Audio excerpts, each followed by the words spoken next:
Saya bekerja bukan karena mengejar dunia, tetapi betapa menyakitkannya saya saat dipandang rendah karena tidak memiliki apa-apa. Walaupun ekspektasi berkata uang bukanlah segalanya, namun realita mengatakan segalanya membutuhkan uang. Halo guys, balik lagi dalam channel gua.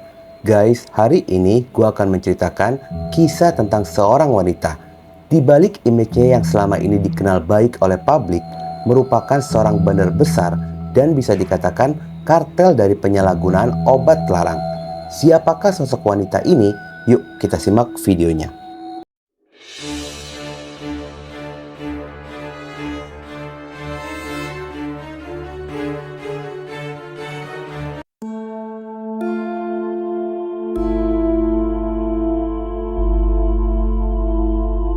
Guys, hari ini kita berkenalan dengan seorang wanita cantik, glamor, dan kaya. Wanita berusia 37 tahun, kelahiran 7 Januari 1986, berdarah Aceh, tepatnya di Biren, bernama Nisa Darafuna alias Nyonya N. Wanita memiliki 3 orang anak, tinggal di desa Juli Pase, kecamatan Juli Biren. Namun di antara rumah yang berada di sana, rumah miliknya yang paling mencolok. Dari luar saja sudah terlihat kemewahan rumah milik Nyonya N. Lantaran kondisinya berada di Biren, wilayah yang bisa dikatakan kecil, kehidupan glamor dari Nyonya N tidak menjadi pusat perhatian masyarakat luas. Di dalam akun sosial media miliknya Nyonya N kerap mengunggah dirinya bergaya hedon dan glamor, bahkan sering pelesiran ke luar negeri. Namun, perilaku yang menunjukkan kemewahan serta gaya hidup glamor tidak membuatnya ada kesenjangan sosial di dalam lingkungan sekitar. Dikarenakan Nyonya N ini sangat aktif dalam kegiatan bermasyarakat, seperti datang di acara undangan pernikahan, pengajian lingkungan, atau apapun dalam kegiatan yang dilaksanakan oleh masyarakat setempat. Selain itu, Nyonya N pun dikenal sangat dermawan. Menurut masyarakat setempat, Nyonya N ini adalah solusi untuk mereka, terlebih masalah keuangan. Nyonya N sering memberikan santunan kepada anak yatim piatu atau masyarakat yang tidak mampu di dalam lingkungan. Bahkan ketika ada yang kesusahan ekonomi, Nyonya N dengan mudah memberikan pinjaman uang. Kesan baik dari perilaku yang ditunjukkan membuat masyarakat setempat tidak menaruh rasa curiga sedikitpun dengan aktivitas yang dilakukan oleh Nyonya N.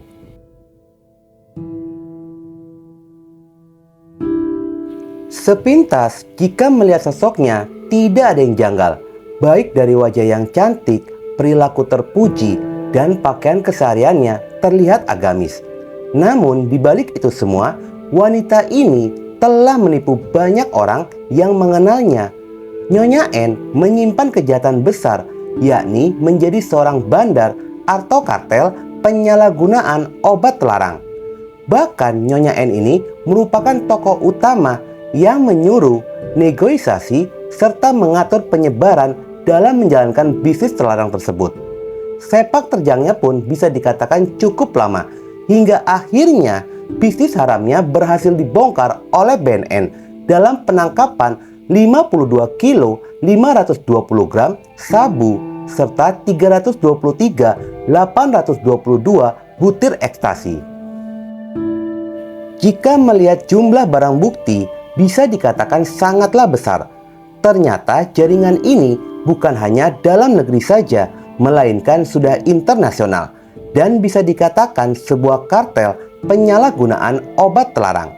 Sebelum melanjutkan pada kasusnya, gue ingin menceritakan awal mulanya Nyonya N berkenalan hingga dirinya terjun menjadi seorang bandar besar.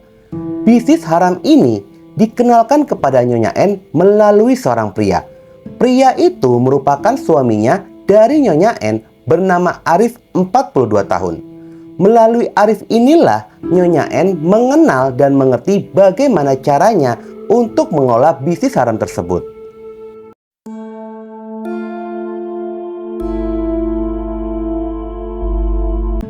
Arif ini bisa dikatakan bandar atau kartel besar dalam jaringan. Bukan hanya dalam negeri saja, namun sudah sampai ke luar negeri.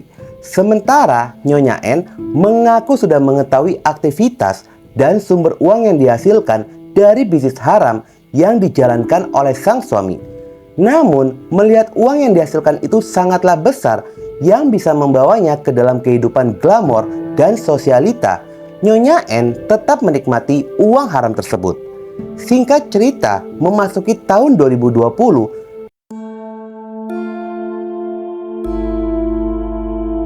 Arif baru saja melakukan kerjasama dengan relasinya yang berada di Cina. Mereka menjalani kerjasama dalam pembelian sabu-sabu dari Cina.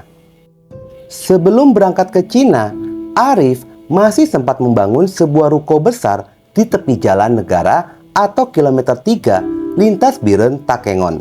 Lalu dirinya pun terbang pergi ke Cina.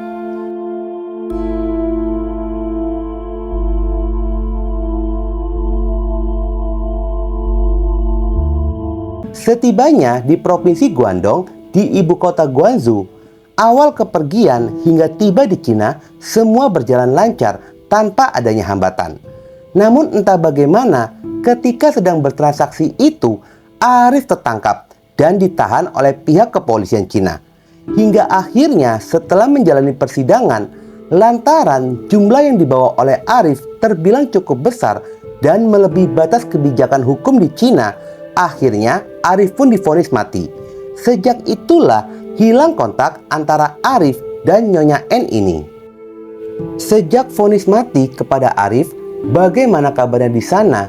Apakah Arif sudah dieksekusi atau belum? Tidak ada kabar beritanya dan tidak kunjung kembali ke Aceh. Namun, apa yang terjadi kepada Arif sang suami tidak membuat Nyonya N belajar dan mengambil hikmah. Malahan dirinya menjadi penerus bisnis terlarang tersebut. Berbekal pengalaman bersama dengan sang suami, Nyonya N mulai menjadi tokoh utama dalam mengatur pembelian atau penjualan ke setiap wilayah Indonesia dan internasional.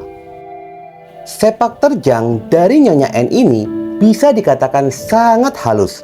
Nyonya N membalut kejahatannya dengan berkedok menjadi sosok yang dermawan dan bermasyarakat, yang membuat aksinya tidak terendus baik oleh masyarakat sekitar, polisi, ataupun BNN. Selain itu, penghasilan dari bisnisnya tersebut, Nyonya N melakukan pencucian uang dengan membuka usaha cuci setim mobil dan butik pakaian serta usaha-usaha lainnya, yang memberikan kesan jika Nyonya N ini merupakan seorang wanita pengusaha muda sukses berjuang demi 3 anak. Bahkan dikenal memiliki banyak koneksi istri-istri para elit birokrasi baik di tingkat lokal maupun nasional.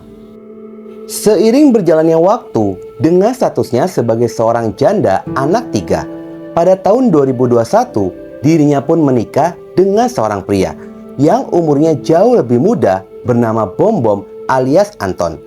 Pada awalnya pria ini merupakan seorang supir dari pengusaha. Lantaran ketahuan memiliki hubungan dengan Nyonya N, Anton pun dipecat dari pekerjaannya. Lalu Nyonya N mengajaknya bekerja di tempat pencucian mobil. Singkat cerita, keduanya pun menikah dan hidup bergelimpang harta.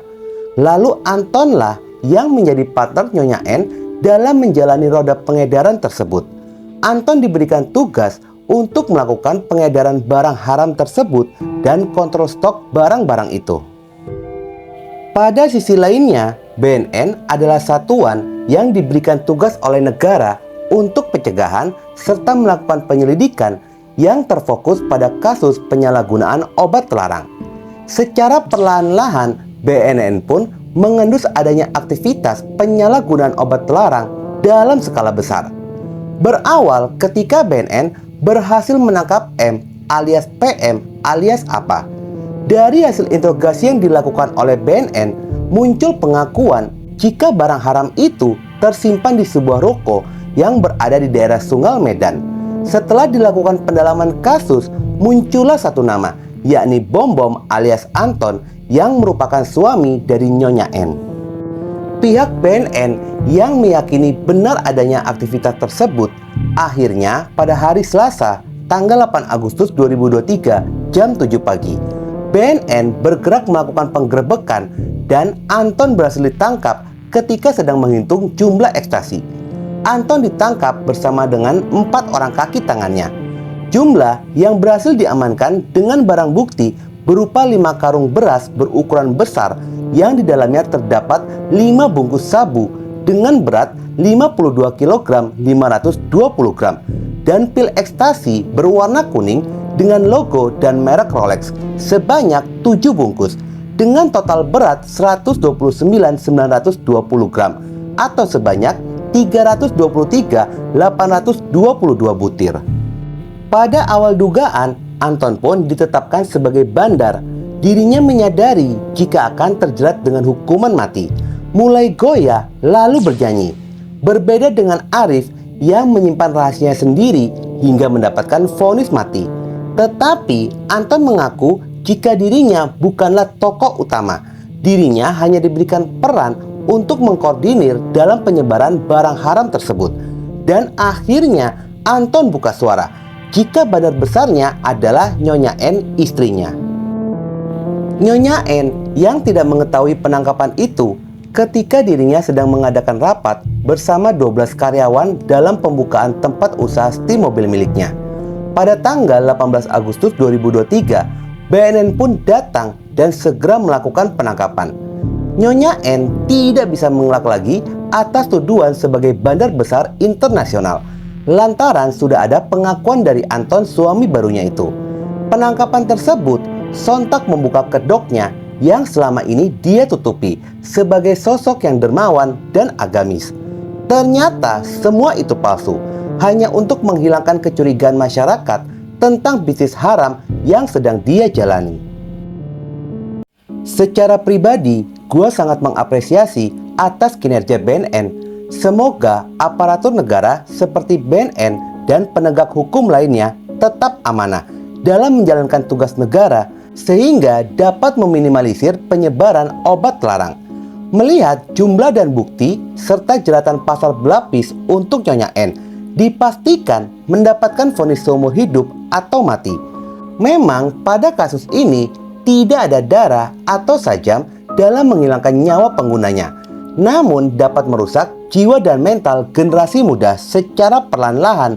Salah satu utama penyebab terjadinya kejahatan adalah penggunaan penyalahgunaan obat terlarang.